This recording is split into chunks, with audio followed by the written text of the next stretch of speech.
श्रीमद् भागवत महापुराण की जय। सुखदेव महाराज की जय। हरे कृष्णा। प्रिय श्रोताओं, आज हम श्रवण करेंगे भागवत महापुराण कथा में आगे का वृत्तांत। इस परम पुण्य महाभाग्य पौष मास में भगवान श्री विष्णु की अधिक से अधिक भक्ति, सेवा और पूजा करनी चाहिए। यह मास मनुष्य को परम आध्यात्मिक उच्च गति प्रदान करने वाला है, उसके समस्त पाप और कलशों का नाश करने वाला है। इस मास में किया गया जप, तप, दान, श्रवण मनुष्य को परम आध्यात्मिक उन्नति प्रदान करता है।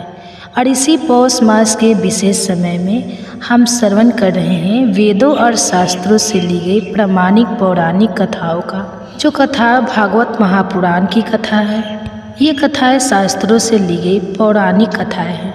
तो चलिए हमारी पिछली कड़ी को आगे बढ़ाते हुए श्रवण करते हैं आज के इस अध्याय भागवत महापुराण की कथा का। नैमिषारण्य में ऋषियों ने पूछा, हे सूत गोस्वामी, जब इस प्रकार राजा वेन की उत्पत्ति एक महात्मा पुरुष से हुई थी, वह स्वयं भी धर्म का आचरण करने वाले थे, तो फिर उन्होंने अधर्म का आचरण कैसे किया और किस प्रकार धर्म का त्याग करके वे पाप में लिप्त हो गए? उसका उत्तर देते हुए सूत गोस्वामी ने कहा, हे साधुगण, वे इनकी जिस प्रकार पाप आचार में प्रवृत्ति हुई, अब वो वृत्तांत सुनाता हूँ। धर्म के ज्ञाता प्रजापालक राजा वेन जब शासन कर रहे थे, उस समय कोई पुरुष छद्म वेश धारण करके उनके दरबार में आया। वह निर्वस्त्र था, उसका शरीर विशाल था और सिर सफ़ेद था। वो बड़ा क्रांतिमान दिख रहा था। उसकी काख में मोर पंख के बने हुई मर्जनी थी और एक हाथ में नारियल का जल पात्र था। इन दोनों को धारण करके वह वेद शास्त्रों को दूषित करने वाले शास्त्र का पाठ कर रहा था। जहाँ महाराज वेन बैठे हुए थे, उसी स्थान पर वो बड़ी जल्दी के साथ पहुँचा। उसे वहाँ पर आया देखकर वेन ने पूछा, आप कौन हैं जो ऐसा अद्भुत रूप धारण किए यहाँ आए हैं?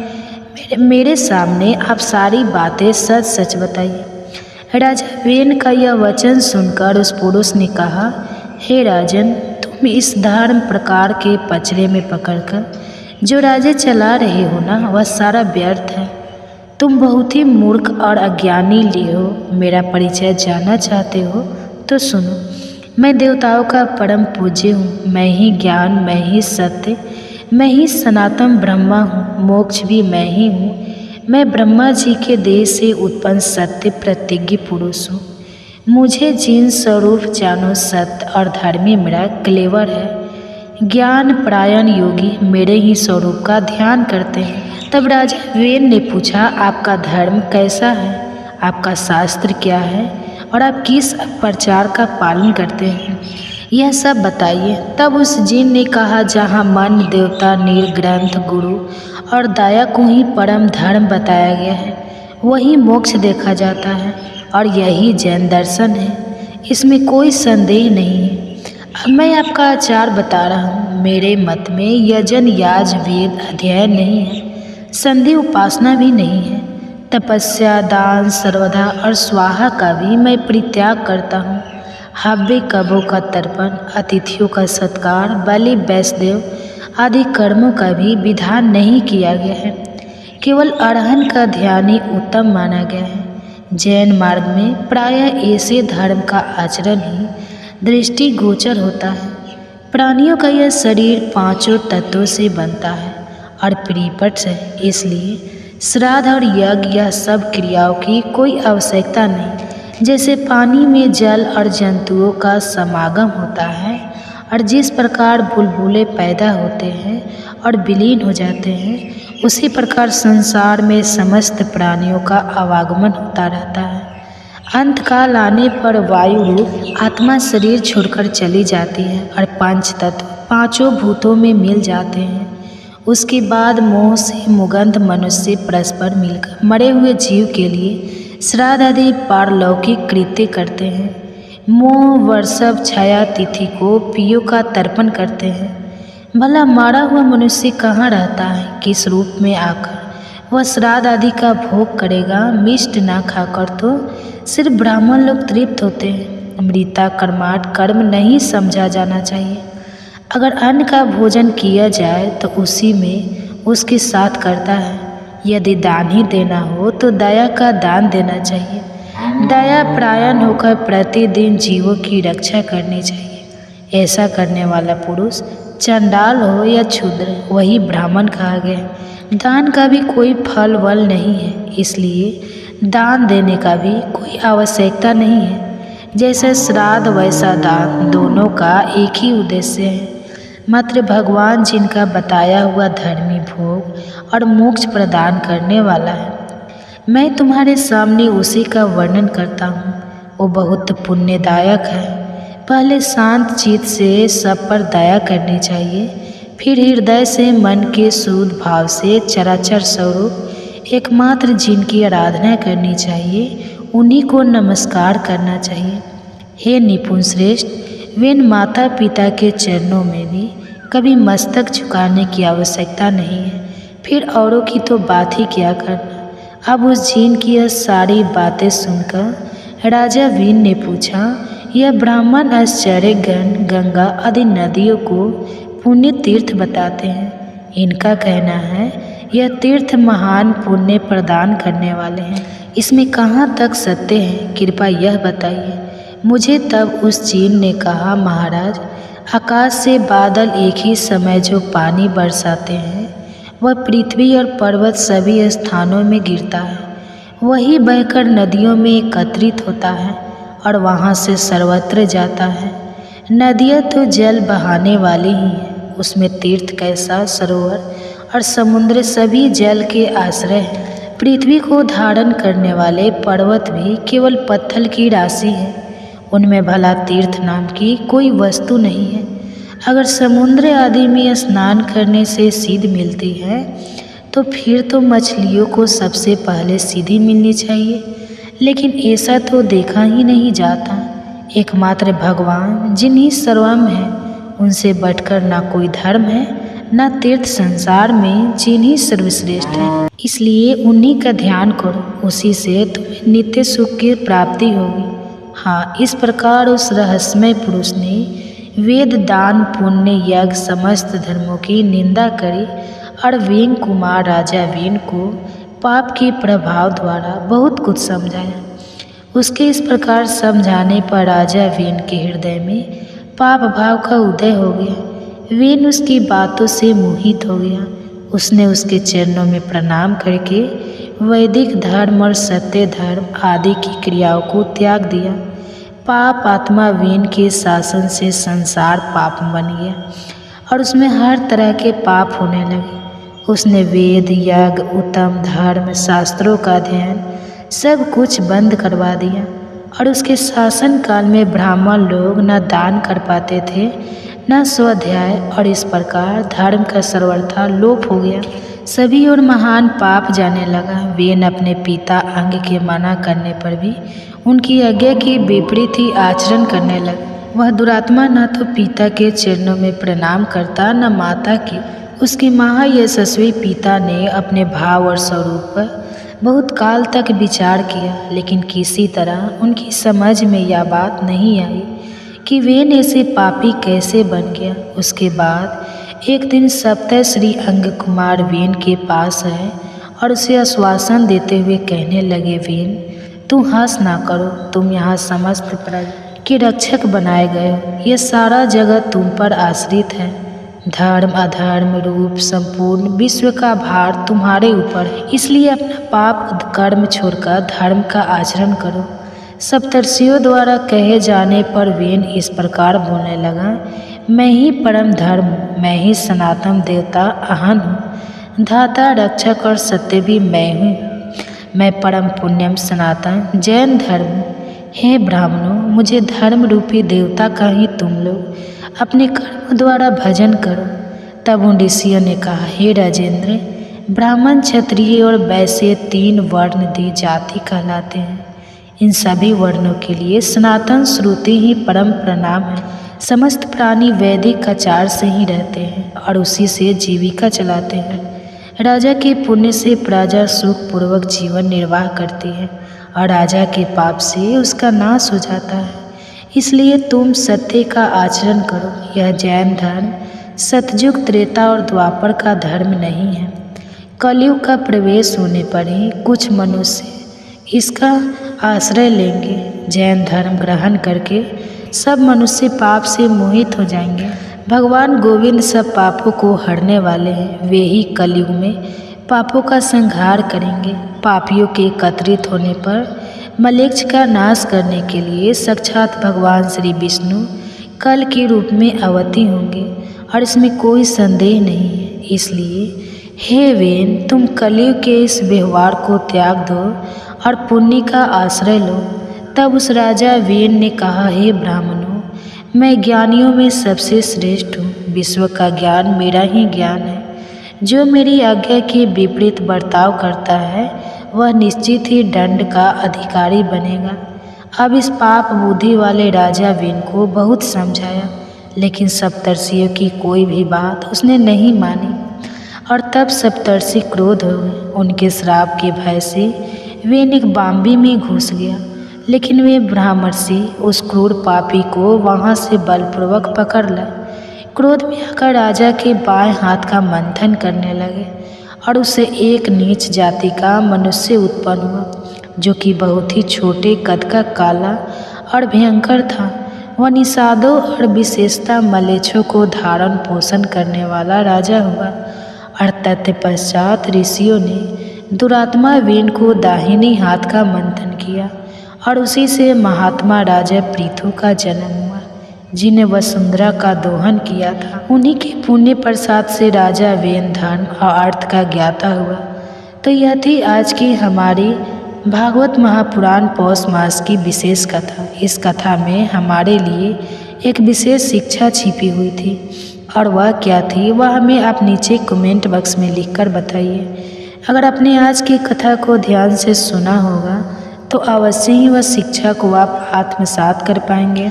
और इसी पौष मास कथा भागवत महापुराण की आगे की श्रृंखला की आगे की कड़ी को सुनने के लिए आपके अपने चैनल को सब्सक्राइब कर लीजिए, बेल आइकन दबाकर नोटिफिकेशन ऑन रखिए।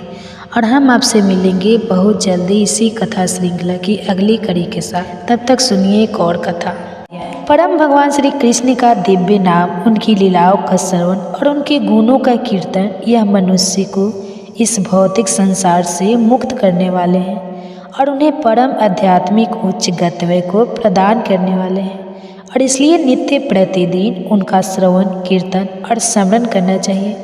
और विशेषकर इस पौष मास में भगवान श्री विष्णु की विशेष पूजा, उनकी कथाओं का श्रवण और उनका अर्चन करने से वे अत्यंत प्रसन्न होते हैं। और इसलिए इस पौष मास में हम आपके लिए प्रतिदिन इन सुंदर पौराणिक कथाओं को लेकर आ रहे हैं। हमारे इसी पौष मास की भागवत महापुराण कथा श्रृंखला की पिछली कड़ी में हमने राजा पृथु के जीवन चरित्र के विषय में सुना। उनका जन्म राजा वेन के अंगों से हुआ था और राजा वेन अत्यंत दुरात्मा थे, लेकिन राजा पृथु एक बड़े ही महात्मा और धर्मात्मा थे। हमने देखा कि किस प्रकार उनके शासन काल में संपूर्ण प्रजा सुख समृद्धि से संपन्न और संतुष्ट रहा करती थी। लेकिन एक समय पृथ्वी ने सभी अनाजों को निगल लिया और तब क्रोध में आकर राजा पृथु ने पृथ्वी पर आक्रमण किया। जब पृथ्वी का कहीं पर भी आश्रय नहीं मिला तो वह गाय का रूप धारण करके राजा पृथु की शरण में आती है। और फिर आगे क्या होता है उसकी कथा का श्रवण हम आज करेंगे। तो चलिए श्रोताओं, आज की इस विशेष कथा का आरंभ करते हैं। गाय के रूप में आई हुई पृथ्वी ने राजा पृथु को नमस्कार करते हुए कहा, हे महाराज, क्षमा कीजिए, रक्षा कीजिए। हे महाप्रज्ञ, मैं तो धारण करने वाली भूमि हूँ। मेरे ही आधार पर आप सभी लोग टिके हुए हैं। यदि मैं मारी गई तो सातों लोग नष्ट हो जाएंगे। गाय की हत्या में बहुत बड़ा पाप लगता है। इस बात का श्रेष्ठ ब्राह्मणों ने प्रत्यक्ष अनुभव भी किया है। अगर मेरा नाश हो जाएगा तो संपूर्ण प्रजा का नाश हो जाएगा। हे राजन, अगर मैं ना रही तो तुम प्रजा को कैसे धारण करोगे? अगर तुम वास्तव में प्रजा का कल्याण करना चाहते हो तो मुझे मारने का विचार छोड़ दो। हे भूपाल, मैं तुम्हें एक हित की बात बता रही हूँ। सुनो, अपने क्रोध पर नियंत्रण रखो। मैं अनमय हो जाऊंगी, समस्त प्रजा को धारण करूंगी। मैं स्त्री हूँ, मैं अवध मानी गई हूँ। मुझे मारकर तुम्हें प्रायश्चित का भागी बनना पड़ेगा। गाय के रूप में आई हुई पृथ्वी के यह वचन सुनकर राजा पृथु ने कहा, अगर किसी एक महापाप और दुराचारी का वध करने पर सब लोग सुख से जी सके और पुण्यदर्शी साधु पुरुषों को सुख मिल सके, तो एक पापी पुरुष का विनाश करना ही कर्तव्य माना गया है। हे वसुंधरे, तुमने भी प्रजा के संपूर्ण स्वार्थों का विनाश कर दिया है। इस समय जितने भी बीज थे उन सबको तुमने पचा लिया है। इस प्रकार बीजों को अपने अंदर हड़प कर तुम स्वयं तो स्थिर हो गए हो, लेकिन प्रजा को मार रही हो। ऐसी दशा में अब तुम कहाँ जाओगी? संसार के हित के लिए मेरा यह कार्य करना उत्तम ही होगा। तुमने मेरी आज्ञा का उल्लंघन किया है, इसलिए इन तीखे बाणों से मारकर मैं तुम्हें मृत्यु के द्वार पहुंचा दूंगा। तुम्हारे ना रहने पर मैं त्रिलोकी में रहने वाली पावन प्रजा को अपने ही तेज और धर्म के प्रभाव से धारण कर सकता हूँ, और इसमें कोई संदेह नहीं है। हे वसुंधरे, मेरा शासन धर्म के अनुकूल है, इसलिए इसे मारकर मेरी आज्ञा से तुम प्रजा के जीवन की सदा ही रक्षा करो। अगर इस प्रकार आज ही मेरी आज्ञा मान लो कि तो मैं प्रसन्न होकर तुम्हारी रक्षा करूँगा। जब राजा पृथ्वी इस प्रकार कह रहे थे तो पृथ्वी देवी गाय के रूप में खड़ी हुई थी। उनका शरीर बाणों से आच्छादित हो रहा था। उन्होंने धर्मात्मा और परम बुद्धिमान राजा पृथु से कहा, हे महाराज, आपकी आज्ञा सत्य और पुण्य से युक्त है, इसलिए प्रजा के लिए मैं उसका विशेष रूप से अवश्य पालन करूँगी। हे राजेंद्र, तुम स्वयं ही कोई उपाय सोचो जिससे तुम्हारे सत्य का पालन हो सके और तुम इन प्रजा को भी प्रण कर सके। मैं भी जिस प्रकार संपूर्ण प्रजा की वृद्धि कर सकूं, ऐसा कोई उपाय बताओ। मेरे शरीर में तुम्हारे उत्तम बाण धसे हुए हैं, उन्हें निकाल दो और हर ओर से मुझे सम्मिलित बना दो, जिससे मेरे अंदर दुग्ध स्थिर रह सके। पृथ्वी की इस बात सुनकर राजा पृथु ने अपने धनुष के अग्रभाग से विभिन्न रूप वाले भारी भारी पर्वतों को उखाड़ डाला, भूमि को समतल बना दिया और उन्होंने पृथ्वी के शरीर से अपने बाणों को स्वयं ही निकाल दिया। उनके अभिभारों से पहले केवल प्रजा आरंभ हुई थी, कोई सच्चा राजा नहीं हुआ था। उन दिनों में यह सारी प्रजा कहीं भूमि में गुफा बनकर, कहीं पर्वत पर, कहीं नदी के किनारे, जंगली झाड़ियों में, संपूर्ण तीर्थों में, समुद्र के किनारों पर निवास करती थी। सब लोग पुण्य कर्मों में लगे रहते थे। फल फूल मधु यही उनका आहार था। लेकिन वेन कुमार पृथु ने प्रजा के सब इस कष्ट को देखा तो इसे दूर करने के लिए स्वयं मनु को वश बनाया और अपने हाथ को ही दुग्ध पात्र बनाकर पृथ्वी से हर प्रकार के धान्य और गुणकारी अन्न मैया वाले उस पवित्र अन्न के द्वारा प्रजा, पितरों और ब्रह्मा आदि देवताओं का यजन पूजन करने लगे। हे ब्राह्मणों, उस समय की संपूर्ण प्रजा पुण्य कर्म में संलग्न रहती थी, इसलिए देवताओं और विशेषकर ब्राह्मणों तथा अतिथियों को अन्न देकर उसके बाद ही स्वयं भोजन करती थी। उसी अन्न से बाकी के यज्ञों का अनुष्ठान करती और देवेश्वर भगवान श्री विष्णु का यजन और तर्पण करती और उसी अन्न के द्वारा संपूर्ण देवता तृप्त हो जाते थे। उसके बाद भगवान की प्रेरणा से पानी बरसता और उससे पवित्र अन्न आदि फिर से उत्पन्न होते थे। उसके बाद समस्त ऋषियों, महामना, ब्राह्मणों और देवताओं ने भी इस पृथ्वी का दोहन किया। प्रीति आदि ने जिस प्रकार बछड़ों की कल्पना करके पूर्व काल में इस पृथ्वी के दूहा था, अब उसका वृत्तांत सुनिए। हे ब्राह्मणों, पियों ने चांदी का दोहन पात्र बनाया, यम को बछड़ा बनाया, आतंक ने दूल्हे वाले ग्वाले का काम किया और स्वार्था रूपी दूध को दोहने लगे। तत्पश्चात सर्पों और नागों ने तक्षक को बछड़ा बनाया, तुम्बी का पात्र हाथ में लिया और 20 रुपये दूध दुहा। वे महाबली और महाकाय भयानक सर्प उस विष से ही अपना जीवन धारण करते हैं। विष ही उनका आधार है, आचार है और पराक्रम है। इसी प्रकार समस्त असुरों और दानवों ने भी अन्न के अनुरूप लोहे का पात्र बनाया। संपूर्ण कामनाओं के साधन भूत महामयूराम जीवन धारण करने लगे। उसे पाकर आज भी समस्त दानव माया में प्रवीण देखे जाते हैं। उसके बाद आए गंधर्व और अप्सराएं, जिन्होंने पृथ्वी का दोहन किया। नृत्य और संगीत की विद्या ही उनका दूध थी और उसी से गंधर्व, यक्ष और अप्सराओं की जीविका चलती है। परम पुण्यम पर्वतों ने भी इस पृथ्वी से अनेक प्रकार के रत्न और अमृत के समान औषधियों का दोहन किया और वृक्षों ने पत्तों के पात्र बनाए और उसमें पृथ्वी का दूध दुहा। जलने और काटने के बाद भी फिर से अंकुर निकाल आना, यही उनका दूध था। उस समय पाकर का पेड़ बछड़ा बना था और साल के पवित्र वृक्ष ने दुहने का काम किया। उसके बाद आय ग्रह, चारण, सिद्ध और विद्याधर, उन सब ने भी पृथ्वी को दुहा और उस समय यह वसुंधरा संपूर्ण अभिलक्ष्य पदार्थों को देने वाली कामधेनु बन गई थी। जो लोग जिस जिस वस्तु की इच्छा करते उन्हें भिन्न भिन्न पात्र और बछड़े के द्वारा वो वस्तुएं दूध के रूप में प्रदान कर दी गई। वह धात्री यानी धारण करने वाली और विधात्री यानी उत्पन्न करने वाली बन गई। यह श्रेष्ठ वसुंधरा है। यह समस्त कामनाओं को पूर्ण करने वाली धेनु है और यह पुण्य की अलंकृत पुण्य दैनी परम पावन पुण्य और हर प्रकार के धान्य को अंकुरित करने वाली है। यही महालक्ष्मी और हर प्रकार के कल्याण की जननी है। यही 5 भूतों का प्रकाश और रूप है। यह समुद्र, पर्यटन, पृथ्वी पहले मोदिनी के नाम से प्रसिद्ध थी, फिर अपने आप को वेन कुमार राजा पृथु की पुत्री स्वीकार करने के कारण उसका नाम पृथ्वी पड़ा।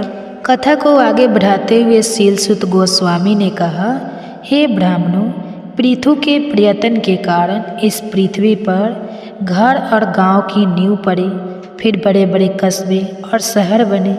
धन धान्य से वह संपन्न हुई और हर प्रकार के तीर्थ स्थान इसके ऊपर प्रकट होने लगे। इस वसुमती देवी की ऐसी ही महिमा बताई गई। वह सर्वदा लोकम मानी गई। वेन कुमार महाराज पृथ्वी का ऐसा ही प्रभाव पुराणों में बताया गया है। वे संपूर्ण धर्मों के प्रकाशक, वनों और आश्रमों के संस्थापक हैं। समस्त लोगों को धारण और पोषण करने वाले हैं। जो भी सौभाग्यशाली राजा इस लोक में वास्तविक राजपद प्राप्त करना चाहते हो, उन्हें परम प्रतापी राजा वन कुमार पृथु को नमस्कार करना चाहिए। जो धन, वेद का ज्ञान और युद्ध से सदा ही विजय प्राप्त करना चाहते हो, उन्हें भी महाराजा पृथु को प्रणाम करना चाहिए। महाराज पृथु राजा महाराजाओं को भी जीविका प्रदान करने वाले थे। और हे ब्राह्मणों, उनके जीवन का यह प्रसंग धन, यश, आरोग्य और पुण्य प्रदान करने वाला है। जो भी मनुष्य महाराज पृथ्वी के इस सुंदर चरित्र का श्रवण करता है, वर्णन करता है, उसे प्रतिदिन गंगा स्नान करने का फल मिलता है और वह हर प्रकार के पापों से शुद्ध होकर भगवान श्री विष्णु के परम धाम को प्राप्त करता है। तो यह थी शास्त्रों में वर्णित राजा पृथु के जीवन की कथा और उनकी महिमा का वर्णन। हमें आशा है कि आपको आज की यह कथा अच्छी लगी होगी।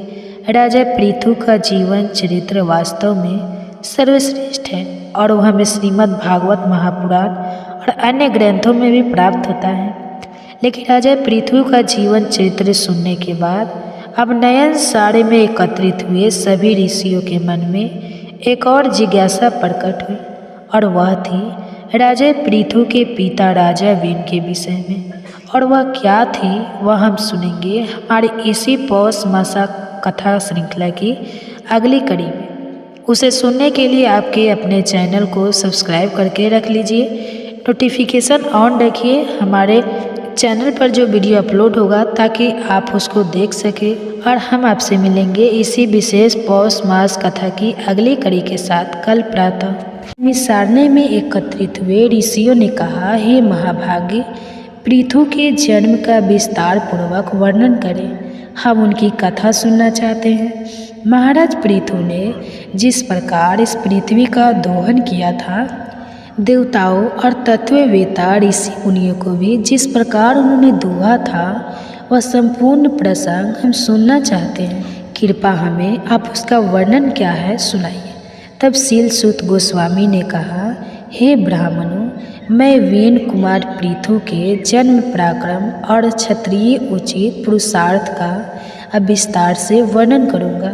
इस विषय में महान ऋषियों ने जो रहस्यपूर्ण बातें बताई हैं, उनका भी मैं आपको वर्णन कर सुनाऊंगा। जो भी मनुष्य वेन के पुत्र इस पृथु की कथा को विस्तार पूर्वक कहता है, उसके 7 जन्मों के पाप नष्ट हो जाते हैं, क्योंकि राजा पृथु का जन्म वृतांत संपूर्ण चरित्र मनुष्य के संपूर्ण पापों को नाश करने वाला और अत्यंत पवित्र है। अब ध्यान से सुनिए।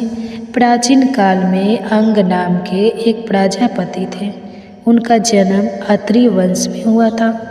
वे ऋषि अत्रि के समान ही प्रभावशाली, धर्म के रक्षक, अत्यंत बुद्धिमान, वेद और शास्त्रों के तत्व ज्ञान थे, जिसका नाम था सुनीता।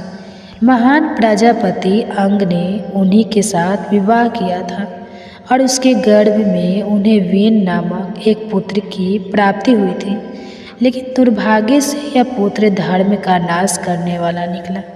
जब वह राजा बना तो वेन वेद उक्त सदाचार स्वरूप सभी धर्मों का परित्याग करके काम, लोभ और मोह वंश पाप का ही आचरण करता रहता। मद और मातृस्मा, स्वाध्याय और यज्ञ का नामो निशान भी नहीं रहा। यज्ञ में आए हुए सभी देवता यजमान के द्वारा अर्पण किए हुए सोमरस का पान नहीं करते थे, क्योंकि वह दुष्ट आत्मा राजा वेन ब्राह्मणों से प्रतिदिन यही कहता रहता कि स्वाध्याय करने की कोई आवश्यकता नहीं, होम करना भी छोड़ दो, दान भी मत दो और यज्ञ भी मत करो। प्रजापति वेन का विनाश काल अब आ चुका था और इसलिए उसने क्रूर घोषणा की थी। वह सदैव यही कहता रहता कि मैं ही यजन करने के योग्य देवता हूँ, मैं ही यज्ञ करने वाला यजमान और मैं ही यज्ञ का कर्म हूँ। मेरे उद्देश्य से ही यज्ञ और होम का अनुष्ठान होना चाहिए। मैं स्वयं सनातन विष्णु हूँ, मैं ही ब्रह्मा, मैं ही रुद्र हूँ, मैं ही इंद्र और सूर्य और वायु हूँ। हव्य और काव्य का भोक्ता भी सदैव मैं ही हूँ, मेरे सिवा दूसरा कोई नहीं है। अब राजा वेन इस प्रकार बोलते थे तो महान शक्तिशाली ऋषि मुनियों को अत्यंत क्रोध आता था। एक दिन वे सभी एकत्रित होकर उस पाप बुद्धि वाले राजा के पास गए और उसे कहने लगे, हे राजन, राजा को धर्म का मूर्तिमान स्वरूप माना गया है, इसलिए प्रत्येक राजा का यह कर्तव्य होता है कि वह धर्म की रक्षा करे। हम सभी लोग 12 वर्षों में समाप्त होने वाले एक यज्ञ की दीक्षा ग्रहण करने जा रहे हैं। तुम अधर्म का त्याग कर दो, क्योंकि ऐसा करना सत्पुरुषों का धर्म नहीं है। तुमने यह प्रतिज्ञा की है कि मैं राजा होकर धर्म का पालन करूँगा, इसलिए उस प्रतिज्ञा के अनुसार धर्म करो, सत्य और पुण्य को आचरण में लाओ। अब ऋषियों की यह बातें सुनकर राजा वेन को भी बड़ा क्रोध आया। उन सब की ओर दृष्टिपात करके वो यमराज की तरह दहाड़े। यमराज की तरह दहाड़ते हुए बोलने लगा, अरे ओ मूर्ख, तुम्हारी बुद्धि भ्रष्ट हो चुकी है। अब तुम सब निश्चय ही मुझे नहीं जानते हो। भला ज्ञान, पराक्रम, तपस्या और सत्य के द्वारा मेरी समानता करने वाला इस पृथ्वी पर दूसरा कौन है? मैं ही संपूर्ण भूतों और विशेषता हर धर्म की उत्पत्ति के कारण हूँ। अगर मैं चाहूँ तो इस पृथ्वी को जला सकता हूँ, जल में डुबो सकता हूँ और पृथ्वी तथा आकाश को रुद्ध सकता हूँ। ऋषियों द्वारा समझाए जाने पर भी जब राजा वेन को किसी प्रकार से अधर्म मार्ग से हटाया न जा सका, तब सभी ऋषियों ने क्रोध में आकर उसे बलपूर्वक पकड़ लिया और वो विवश होकर छटपटाने लगा। और इधर क्रोध में भरे हुए ऋषियों ने राजा वेन की बाएं जांघ को मथना शुरू किया। उसे काले अंजन की राशि के समान एक छोटे कद का मनुष्य प्रकट हुआ। उसकी आकृति विलक्षण थी, उसका मुंह लंबा था, आंखें विकराल और नीले कवच के समान उसका काला रंग था। उसके कान मोटे और चौड़े थे, उसकी बाहें बेडो रूप थे बड़ी हुई थी और उसका पेट विशाल और भादा सा दिख रहा था। ऋषियों ने उसकी ओर देखा और कहा, निषद निषद यानी बैठ जाओ। उन सब की बात सुनकर वह भय से व्याकुल हो गया और चुपचाप बैठ गया। ऋषियों ने निषेध कहकर उसे बैठने की आज्ञा दी थी, इसलिए उसका नाम निषाद पड़ा। पर्वतों और वनों में ही उसके वंश की प्रतिष्ठा हुई। निषाद, किरात, भील, नरक, ब्राह्मण, पुलिन और जितने भी मलेच्छक जाति के पाप आचरण करने वाले मनुष्य हैं, वे सभी राजा वेन के उसी अंग से उत्पन्न हुए थे। अब ऋषि मुनियों ने यह जान लिया कि राजा वेन का पाप अब निकल चुका है और तब उन्हें अत्यंत प्रसन्नता हुई। अब उन्होंने राजा के दाहिनी हाथ का मंथन करना आरंभ किया। उससे पहले तो पसीना निकला, लेकिन जब पुनः जोर से मंथन किया गया तब वेन के उस सुंदर हाथ से एक पुरुष का प्रादुर्भाव हुआ, जो स्वयं 12 सूर्य के समान तेजस्वी थे। उनके मस्तक पर सूर्य के समान चमचमाता होता हुआ सुंदर मुकुट था और कानों में कुंडल थे।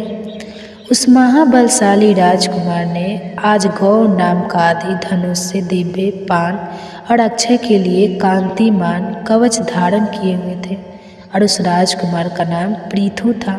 वे अत्यंत सौभाग्यशाली वीर धर्मात्मा और महात्मा थे।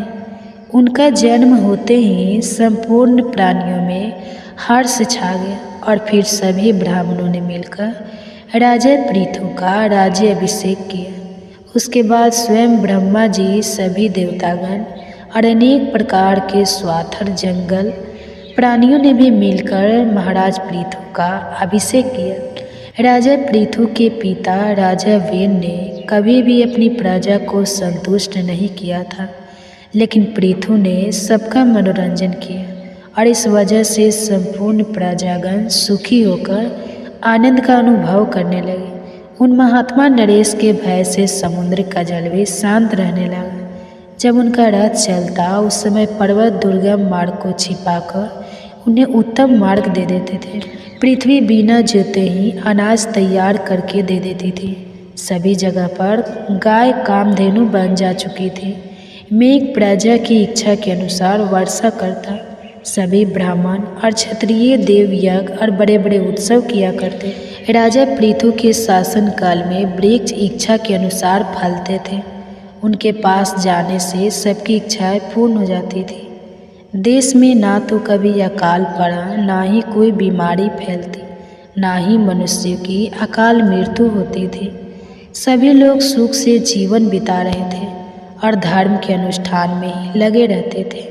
हे ब्राह्मणों, प्रजा ने अपने जीवन रक्षा के लिए पहले जो अन्न का बीज बो रखा था, उसे एक बार इस पृथ्वी ने पचाक व स्थित हो गई और उस समय संपूर्ण प्रजा राजा पृथु के पास चली और मनुष्यों के कथन अनुसार कहने लगी, हे राजन, हमारे लिए उत्तम जीविका का प्रबंध कीजिए।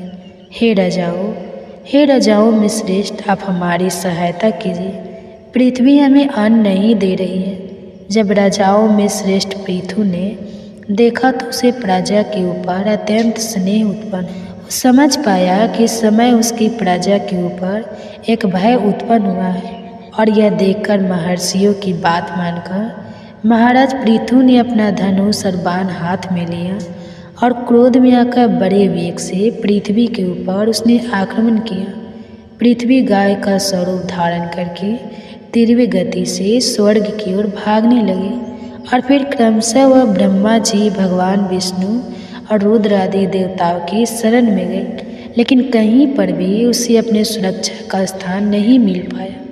जब अंत में उसने देखा कि उसकी रक्षा का कोई उपाय नहीं है, तो वह वेन कुमारी पृथ्वी की ही शरण में आई और वानों के आघात से व्याकुल होकर उन्हीं के पास खड़ी हो गई। उन्हें नमस्कार करके विनम्रतापूर्वक उनसे कहने लगी।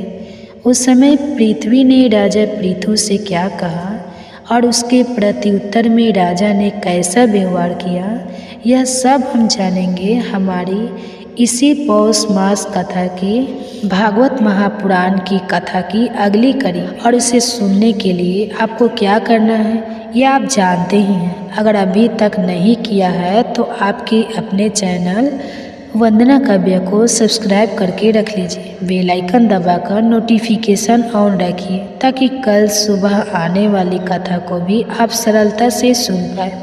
अगर राजा पृथु का यह प्रसंग आपको सुनना अच्छा लग रहा है तो आपके परिवारजनों और मित्रों को भी अच्छा लगेगा। उन्हें भी यह कथा शेयर कर दीजिए। इस पवित्र पौष मास में भगवान की दिव्य लीलाओं और कथाओं का अधिक से अधिक श्रवण भी करना चाहिए और उसे लोगों तक पहुंचाना भी चाहिए।